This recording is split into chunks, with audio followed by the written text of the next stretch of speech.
You know that.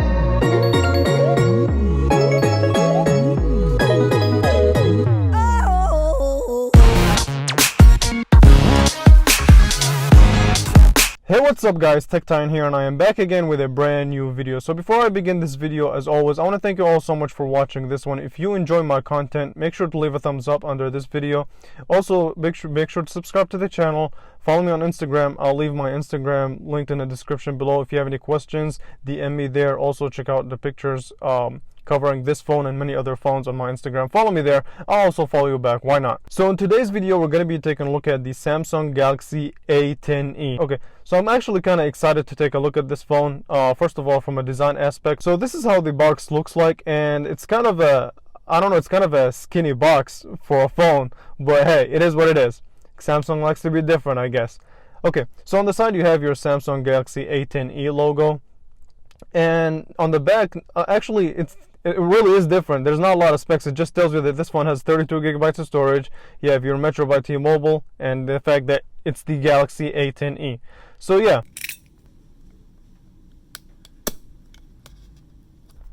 Okay, so the unboxing idea is kind of actually cool. So you just slide the phone, and bam, that's pretty much it. And on the front you do have, hey, I thought it was going to be a box inside of a box, but I guess it's different. So you basically have this little tab, you just pull it and you get greeted with pretty much, this has your booklet and all the fun reading stuff. But hey, that's not really for us. So we're gonna put it to the side, and here's the phone. So straight to the phone, let's pull it out, and bam, here it is, the Samsung Galaxy A10e. Alright, so let's put it to the side and see what else we get. You have your IMEI information, and let me just set it up right there. Okay, so you also have your power cord, which does support USB-C. Thank God, finally. Okay, I'm happy that Samsung made that move in the budget world. They actually packaged the SIM card, which I think is kind of hilarious. So you have your wall adapter, nice and black wall adapter, cool. So yeah, that's really it for what you get in the box.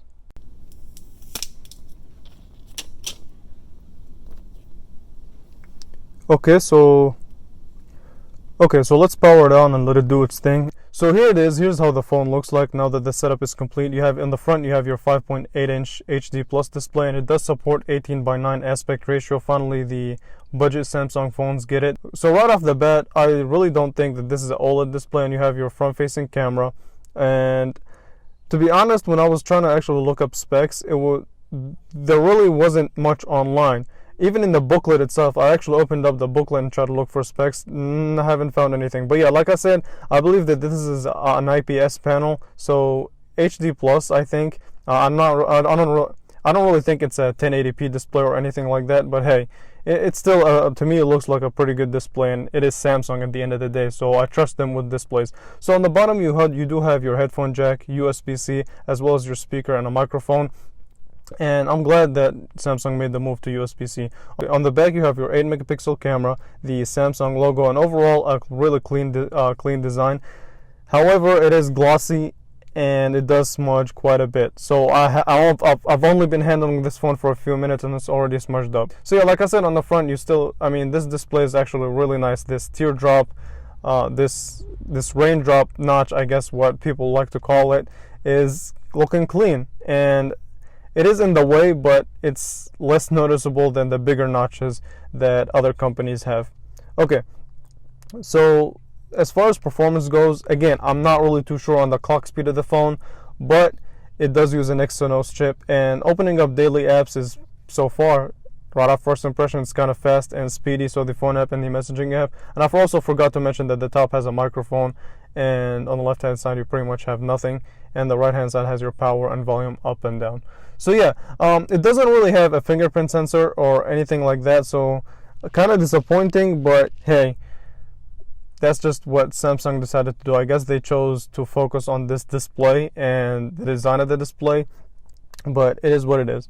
Okay, so right off, overall, first impressions are positive. The design, I like it. It is missing a fingerprint sensor, but hey, I can live without it. You do have facial recognition, which uses only the camera. No, really, not really as secure as Face ID or anything like that. And let's test out the speaker and open up the camera app, and I'll end this video with some final words.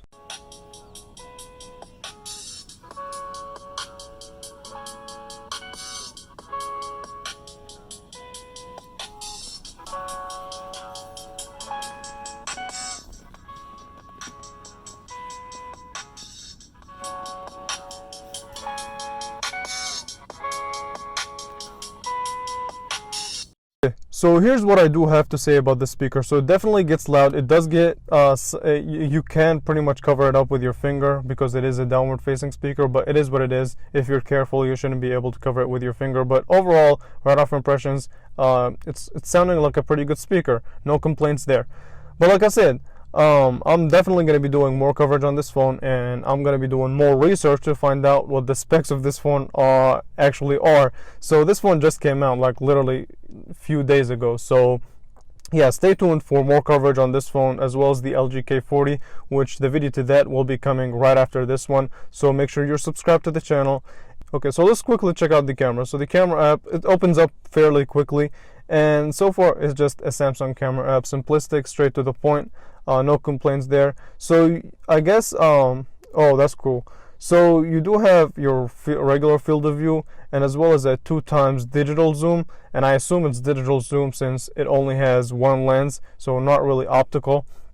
But hey, that's pretty cool, and I'm gonna be doing I'm gonna be doing some tests on the camera to see if it's actually pretty good or not. So yeah, let me end this video here.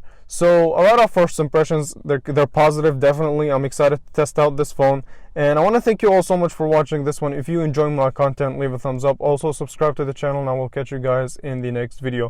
Thanks for watching.